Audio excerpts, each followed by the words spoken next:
This is a construction for a perpendicular bisector. It's going to cut a segment in half and create a line that makes a 90-degree angle with this. So I'm going to go over the steps on how to do it, and then we'll talk about the perpendicular part for next. So the first step is you open the compass to more than halfway across AB. Put the center on A, like so. So you can see how A is right in the middle. This is, you hold that down and you turn this, and make sure that it's set more than halfway. Then you can make an arc above and below. If you want to, you can just do one arc, or you can do an arc up here and an arc down there. Okay. Then, so this center of this arc is this point. You can see the connection. You see how this line right here creates a circle around that point. We're going to do the same exact thing from the other side, although I might do two arcs instead of just one big one. So I can do two smaller.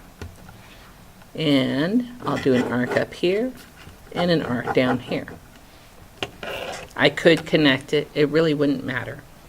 So this arc right here goes with this point. See how it creates a circle around that point. What I'm really looking to do is get these two intersections. Since I use the same setting on the compass, that means that this distance is the same as that distance.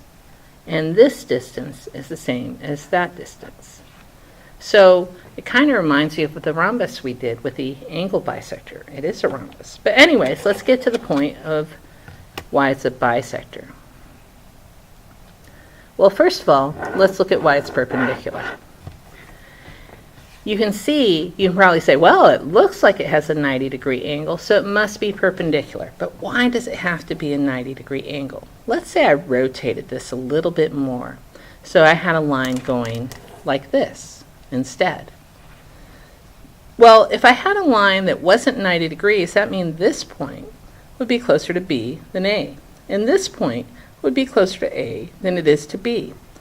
But we made these points equidistant, so the only way it can line up is if it's a straight up and down, a perpendicular line to the segment.